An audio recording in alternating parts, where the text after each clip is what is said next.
بسم الله. إن الحمد لله نحمده ونستعينه ونستغفره ونعوذ بالله من شرور أنفسنا وسيئات أعمالنا. من يهده الله فلا مضل له ومن يضلل فلا هادي له، وأشهد أن لا إله إلا الله وحده لا شريك له، وأشهد أن محمدا عبده ورسوله. أما بعد، فإن أصدق الحديث كتاب الله، وخير الهدي هدي محمد صلى الله عليه وآله وسلم، وشر الأمور محدثاتها، وكل محدثة بدعة، وكل بدعة ضلالة، وكل ضلالة في النار. وعن كسو جرني كتابكي الأربعون النووية، أنه كان ميساننا شرحي الشيخ ابن عثيمين الله نحرسته. وعن كسو جرني حديثكي سقالات، ورسولك صلى الله عليه وسلم: ما نهيتكم عنه فاجتنبوه، وما أمرتكم به فأتوا منه ما استطعتم. وهي آذين كريابو كفو هذا دمانتيس. وما أمرتكم به وحي آذين فرنا فأتوا منه ما استطعتم. كلا ماذا وحي آذا ودان. فإنما أهلك الذين من قبلكم كثرة مسائلهم واختلافهم على أنبيائهم. وحا هلاقدتك هذين كين كهريي سؤال بدنان تودي إيوه khilaafkii ay ambiyadooda khilaafayeen. waxaan ku jirnay marka faa'iidooyinka laga qaadanayo xadiidka. faa'iidada shanaad waxay tahay ana al-insaana lahu istitaacatun wa qudra. yani qofka insaanku wuxuu leeyahay awood yuu leeyahay. maxaa u daliila? waa hadalkii rasuulku sal slam uu yidhi: ma istatactum, yani kala imaado wixii aada awoodaan. waxaa marka la radinayaa nimanka jabriyada la yidhaahdo. jabriyadu waa maxay? waxay cagsi u yihiin ay kasoo horjeedaan kuwa qadarka alle inkira ee yidhaahda maaragtay alla wax walba ma aanu abuurin, ama qaarkood kuwooda qulaada ahi alla horay wax dhacayo uma ogeyn iyo wax noocaas oo kale ah. kuwa marka cagsigoodii sameeyaa jiroo leh qofka baniaadamka wax awooda uma laho, wuxuu la mid yahay geedahaas laamahooda ay maaragtay dabayshu ruxayso oo kale, iyo caleemahaas ruxmayo oo kale lamid yihiino oo qofku wax haba yaraata awooda ma laha. marka jabriya la yidhaha kuwaas. marka labaduba waa ahlu bidac. kuwana qadarkiibay inkirayaan, kuwana sugidiisiiyay ku talax tegayaanoo ay ku xadgudbayaanoo waxay ka dhigayaan insaankii yani qofaan mas-uul ba ahaynoo aan lala xisaabtami karin. sababta hadduu yahay qof qasbanba oo dhaqdhaqaaq kastuu sameeyaba ku qasban oo aan wax xorriyada iyo wax doorasho aan lahayn, dee maogtahay wax loo qabsan kara ma jirto. marka kuwaa jabriya la yidhahda. marka xadiisku wuxuu radinayaa nimankan jabriyada la yidhaahdo ee leh qofka bani aadamka ahi wax awoodaba ma leh, waxa uu samaynayo waa ku qasban yahay. oo waxay leeyihiin qofku marka uu hadlaayo haddii uu gacantiisa dhaqaajiyo, dhaqdhaqaaqaasi marka awoodtiisa maahan ee waa ku qasban yahay. shiikhu marka wuxuu leeyahay shaki kuma jiro hadalkaasi inuu hadal baatila yahay oo mafaasid fara badan ay ka dhalanayso. waxyaaba xunoo fara badan oo waaweyn yaa ka dhalanaya. faa'iida lixaad waxay tahay in qofku haddaanu awoodin waajibkii inuu dhammaantiis la wada yimaado, waajibkii oo dhammaystiran inuu la yimaado haddaanu awoodin, ha sameeyo wixii uu ka awoodo, yani qaybba ha ahaatee. tusaale marka arrintaas leedaha buu leeyahy sheikhu. masalan qofkii waxaa waajib ku ah inuu salaadii faradka ahayd ee waajibka ku ahayd uu dukado isagoo taagan. xorriyad uma leh qofku hadduu awood leeyahay inuu fadhi ku dukado, ma u bannaana, mana ka ansaxaysaba salaadu. marka qofkii waxaa ku waajib ah salaaddii faradka ahayd inuu maaragtay taagnaan ku dukado. hadduu marka uusan awoodin, xanuunkiio ka batay dartii, amaba khalaas waaba caajisba, lugihiiba maaragtay aan uusan ku istaagi karin, ama waxunba yani ka qaldan oo maaragtay ku qasbaya inuu fariisto, de markaas wuxuu dukanaya isagoo fadhiya. sababto intaas awoodiisii ah inuu fadhi ku dukadu awoodaa, yuuse dukan la dhihi maayo, fadhi ha ku dukadaa la leeyahay. waa macduur markaas. marka muxuu soo gelayaa idaa amartukum biamrin fa'tuu minhu ma statactum. haddii aan amar idin faro kala imaada wixii aad awoodaan, taasay soo gelaysa. fadhigibuu marka awoodaa, fadhigibuu markuu dukanaya. shiikhu marka wuxuu leeyahay meeshan su-aal baa imaanaysuu leeyahay, haddii uu qofku awoodo inuu dukado isagoo taagan, laakiinse ma awoodo inuu salaaddii ku wada dukado taagnaan ilaa rukuucda laga gaarayo, macnaha masalan haddii uu 3 daqiiqo taagnaanayo oo kale, waxaa dhici karta inuu daqiiqada koowaad taagnaan karo, kadib ay ku adag tahay inuu taagnaado. waa ka wuxuu leeyahy shiikhu, macnaha daqiiqad buu taagnaan karaa ama 2 daqiiqad buu taagnaan karaa, kadibna aad buu u daalayaa, wuu fariisanayaa. waxaan leenahay fariiso oo fadhi ku bilow salaadii, marka rukuucda ay soo dhowaatana istaag oo kac, oo markaa adoo taagan soo rukuuc marka. base waxaan leenahay bilowga horeba salaaddii waxaad ku bilowdaa adoo taagan, markii aad daasho oo xanuunku kaa bato fariiso. jawaabtu waxay tahay, xoogaa wuxuu leeyahy shiikhu arrintaasi xoogaa iima kala cadduu leeyahy. rasuulka sal alla alay slam markii uu hilib yeeshay, salaatuleylka wuxuu dukan jiray isagoo fadhiya. marka xoogaa aayado ay u haraan yuu istaagaa, markaasuu akhriya aayadahaas soo taagan, kadib uu marka rukuucaa, oo taagnaan buu ka soo rukuucaa. horta xadiidka waxaa wariyey bukhaari muslim baa wariyey. sheikhu marka wuxuu ku leeyahay taasi waxay ku tusinaysaa, xadiidkaas wuxuu ku tusinayaa in fadhiga la hormarinaayo, kadibna marka rukuucdii ay soo dhowaato la istaagaayo. laakiin xoogaa waxaa ku imaanaysa taas oo maaragtay lagu bushin karaa in sideedaba salaada sunnada ah ay bannaan tahay inuu qofku dukado fadhi uu ku dukado kulligeedba. markuu awood leeyahay oo caafimaadkiisu fiican yahay inuu fadhi ku dukado sunnadii way u bannaan tahay, laakiinse ajarkii baa ka naaqusaya.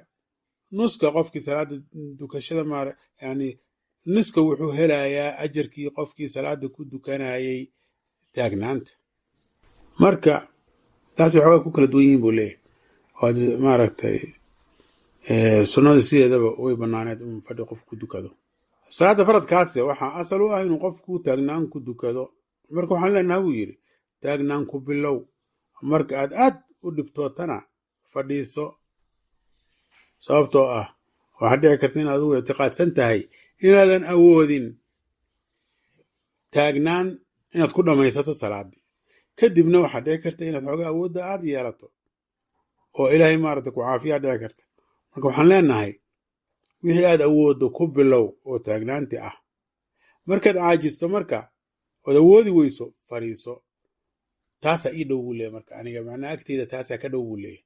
marka hore sheikhu waa kii ku bilaabay xoogaa arrinta cindii taradud fiiha, macnaheedu waa maxay, aad iiguma hubanay ahayd moogtahay, laakiin wuxuad mooddaa inuu u iilanayo shiikhu in qofku uu taagnaanta ku bilaabo oo markuu aad u dhibtoodo uu fadhi u bedelo marka.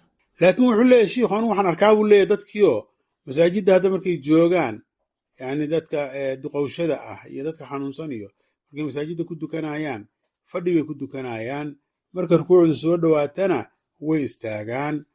laakiin anigu ku inkiri maayo leeyahy ficilkoodaas. yani aniga haba ila fiicnaato in istaaggii lagu bilaabo iyo taagnaantii lagu bilaabo haba ila fiicnaatee, laakiin kuma inkiri kara buu leeyahy. sababtu waa maxay, ma huwa buu leeyahay, yani wax oo go-an ma hayuu leeyahay, ama nas cad oo maaragtay sheegaya in lagu bilaabayo salaadii taagnaan. qofkii marba haddii la ogyahay in xoogaa cajzi uu leeyahay, oo kadibna markaas hadduu daalo uu fariisanayo.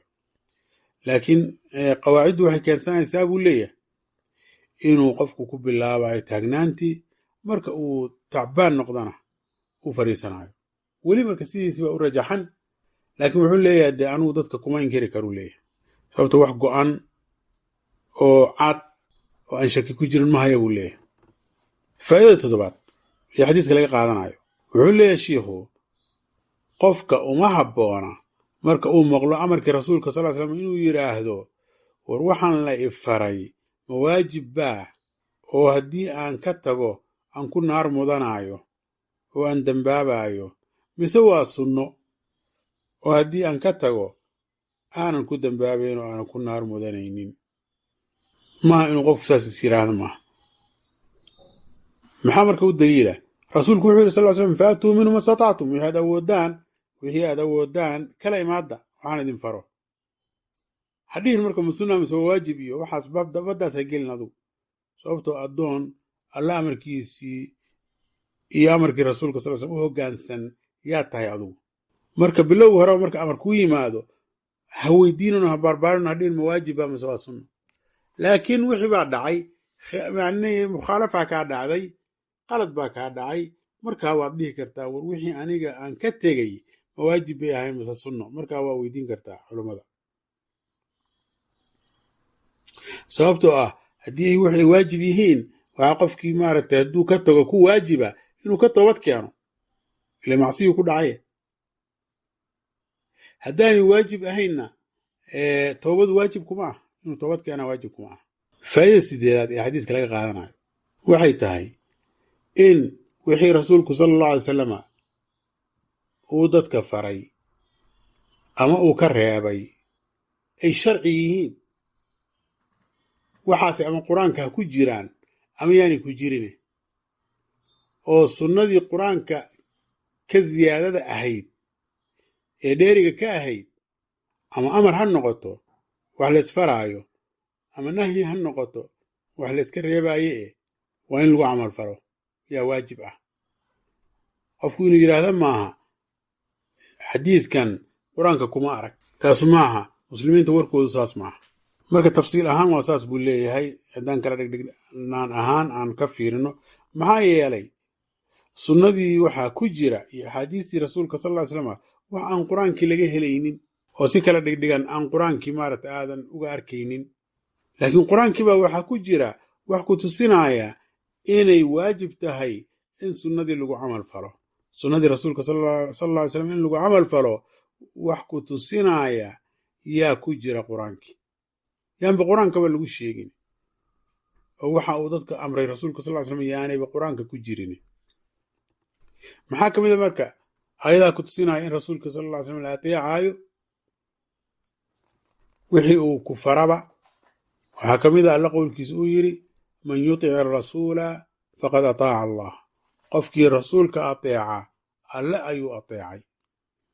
sidoo kale alla qowlkiisa uu yidhi fa aaminuu billahi wa rasuulih, allana rumeeya, rasuulkii allana rumeeya, annabiyi ee nebiga ahaa, al ummiyi ee maaragtay aan waxna qorin waxna maaragtay akhriyin. sababtoo ah isagoo ummiyo aan waxna qorin waxba akhrin in waxyigaani ku soo dego mucjisadiisii bay muujinaysaaba rasuulka sal ly slam. umminimada rasuulka sal ly slam ammaan bay u tahay, dadka kaleyse xoogaa caay u tahay.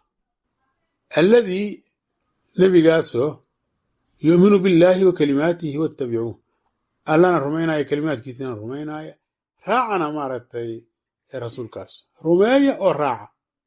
qur-aanku marka wuxuu ku tusiyey in sunnada ay tahay shareeco ay waajib tahay in lagu camal falo, ama qur-aanka ha lagu sheego sunnadaasu ha ku jirto ama yaani ku jirin. faa'idada sagaalaad ee xadiidka laga qaadanaya waxay tahay in su'aala badnaantu ay sabab u noqoto halaag la halaagsamo.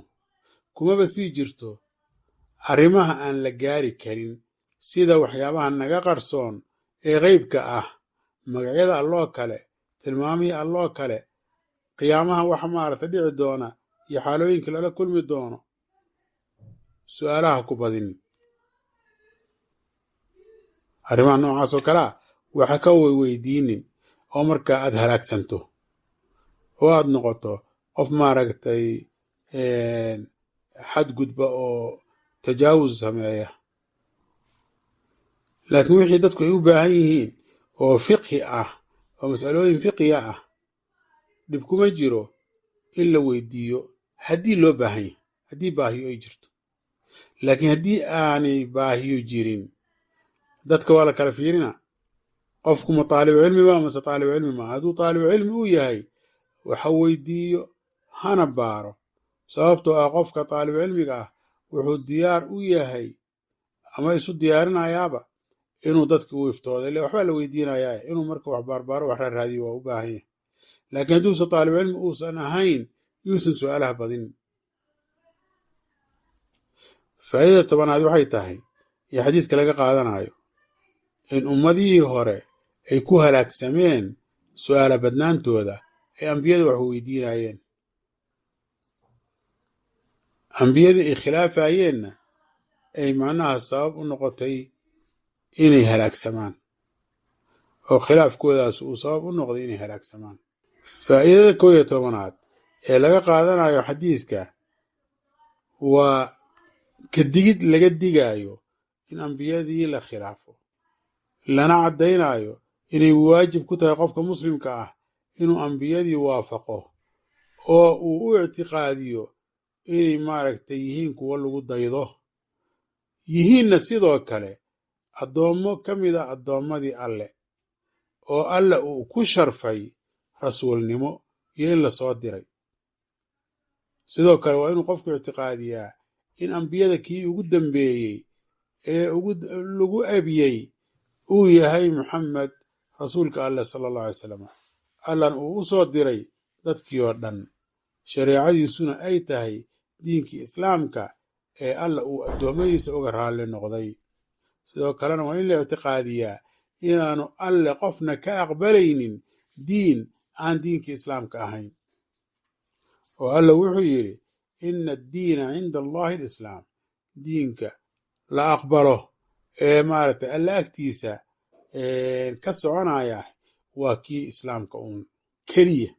allahna waafajiyo ayuu leeyahay sheikhu, wabillahi towfiiq.